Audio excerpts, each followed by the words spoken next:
Byron Wilcott. Whoa. That's Wait. a little too much, a little too friendly. It's not Byron Wilcott, it's Big Daddy Yum Yum.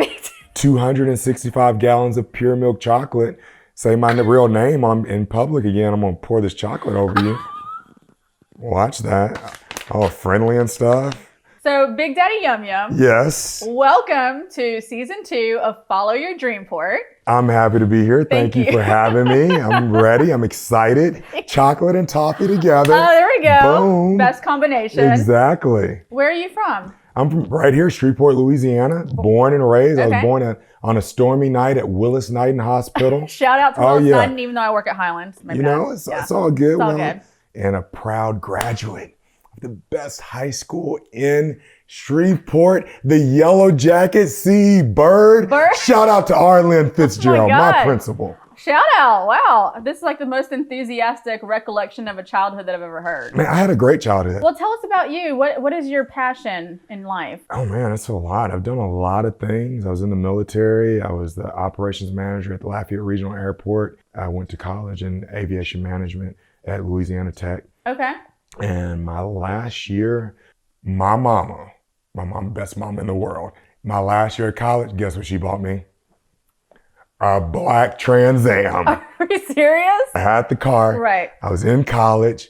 Only one more accomplishment, become a pro wrestler. And so I showed up to a WWE event with a box of DVDs. And each package was DVD, 8x10, and a t-shirt. And I showed up to this building. I was going to give this stuff to Mark Carano. And I see referee Scott Armstrong. And he was over the tryout that I was at. And I was like, man, I don't know if you remember me. I met you in Daytona. I got these tapes. Can you give them to like tapes of your... the DVDs. I got these DVDs of my work and my t-shirts and everything. I got 10 of them. Can you give them to talent relations, give them to Mark Carano and let everybody look at them? So, cause I'm trying to get signed to WWE.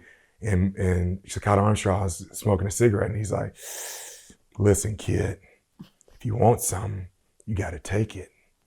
Don't let that man tell you can't go in there. And I'm like, it's like a movie. Yeah, he's like, and like Scott Armstrong. He's wearing like a he's wearing trench coat? No, he's wearing a referee shirt. Okay. He's a referee for the WWE. Okay. Like a trench coat and a hat and a dark alley. Something like that. And so he's like, don't let them stop you from getting what you want. You gotta go after what you want. Don't let them tell you can't go in there. So did you get it to them? He's blocking the way.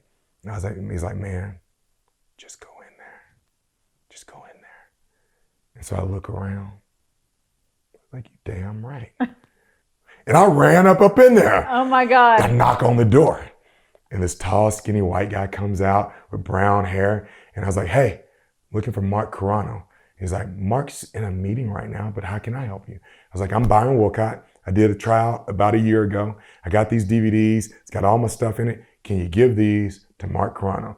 He's like, oh yeah, I can give them to Mark Carano. I was like, now make sure you give them to Mark Carano. What's your name? He's like, oh, I'm Ty Bailey. Nice to meet you, Ty.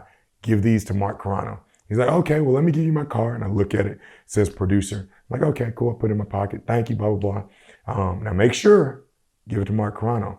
Little I know that Ty Bailey is second in control of hiring talent. Oh. Mark Carano works for Ty Bailey. So I'm directing the guy that's going to hire me years give this to the guy that works later. Make sure you give this to the guy that works for you. Don't give it to anybody else but this guy. And he's like, I'm going to give it to him, I promise. And so ended up getting a job, worked for WWE. You fulfilled the dream. Fulfilled the dream. Number 3 on the list. Number 3 on the list. So would you say that was like a pinnacle for you? Was that kind of making it in your terms, or your aha moment, your greatest achievement, or what would you say that was? So my grandmother, her name's Lizzie B. Wilcott, and she lost her foot. She had diabetes. Oh. She didn't like going on long trips anymore. So she never seen me wrestle. You know, she knew about it. She didn't travel. Yep, she never, and then all my shows, I was geographically undesirable. So I never did any shows in the area. My closest show was 3.5 hours away. Right. And so she didn't want to drive all that way. And so when I started my own wrestling company up, I went to all these other areas, and I was like, you know what? I'm going to do a show in my grandmother's town so she can come and see the show. And I put on a show in Mansfield, Louisiana. They've never had a wrestling show. That's her hometown. Yep. And everybody in that town named Wilcott is either my uncle or aunt, my cousin, or my second or third cousin. All really directly related. So all of them are sitting on the first 3 rows. Oh, that's so awesome. They've got about 45 seats filled up sitting right there. And my grandma's in the middle seat watching the whole thing. And my grandmother, she was older, so sleeps a lot. And my aunt was like, BJ, my nickname is BJ. She's like, BJ, I don't think grandma's gonna be able to stay awake the whole time. It's okay. I've got 2 guys that are gonna take her to and fro. They're gonna help you get her in the car. If she gets tired, they'll take her home. Grandma stayed awake that whole show. She did. Whole show, interested the whole show. I get out there, I'm wrestling, I'm winking at her. You know, she's looking at me. My dad died before the show, maybe a year before the show. And so this show was so personal. Me putting on that show in Mansfield, Louisiana was my greatest accomplishment. And that was the highlight of my wrestling career. My grandma getting to come and getting out of the house and being able to see it in her town. And getting to share your passion with her and make enjoy it. Your whole family proud at the same time. Exactly. Well, I do want to bring on... now let's get your guy, Josh. Josh, the awkward cameraman, is going to awkwardly read compliments to you. I got a tear, man. And so... where is this man? Where is Josh? He's right here. Hello. What up, Josh? All right. We're back. We're back. I'm going to read you some comments that some people have made that know you. Let me hear them. They better be positive. They better be good. Or what? They better make me laugh. I'm going to put you in a headlock. That's what. Okay, or what? Want to see. Or what? What if I talk like this? Oh, then you would be Batman. All right, let's go to the first one, and then you can guess who it is. All right. All right.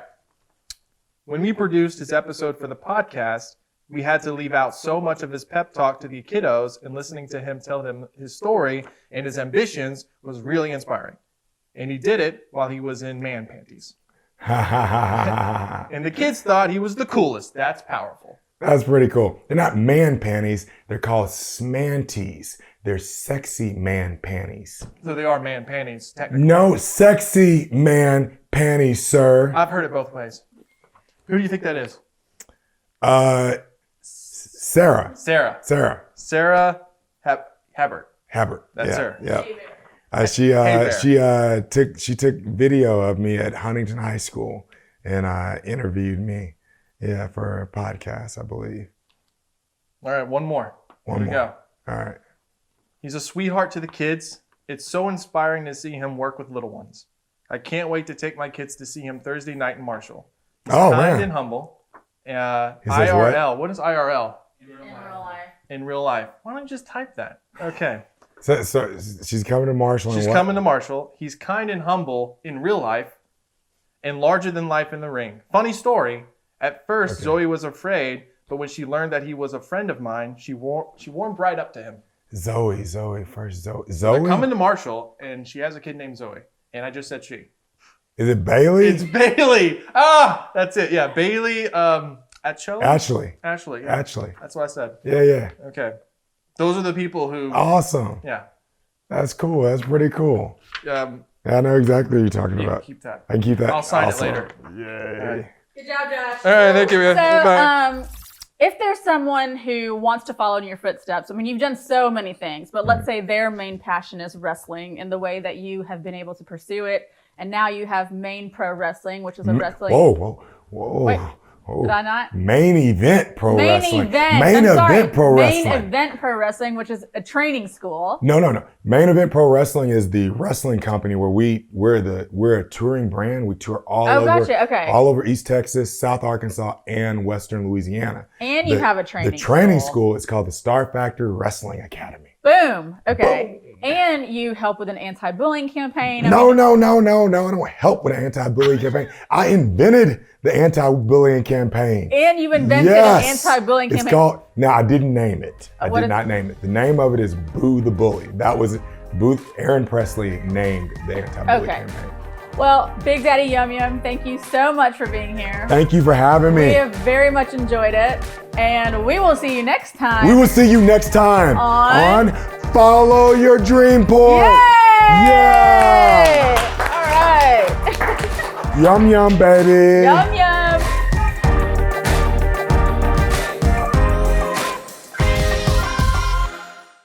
Hi everyone, I'm Dr. Karen Pendleton. I'm the co-founder of Paradox Biorejuvenese. It is a lifestyle medicine practice located on Line Avenue, right here in our wonderful city of Shreveport, Louisiana. Catch me on the next episode of Follow Your Dreamport. You can find it at the JMX Sharma page.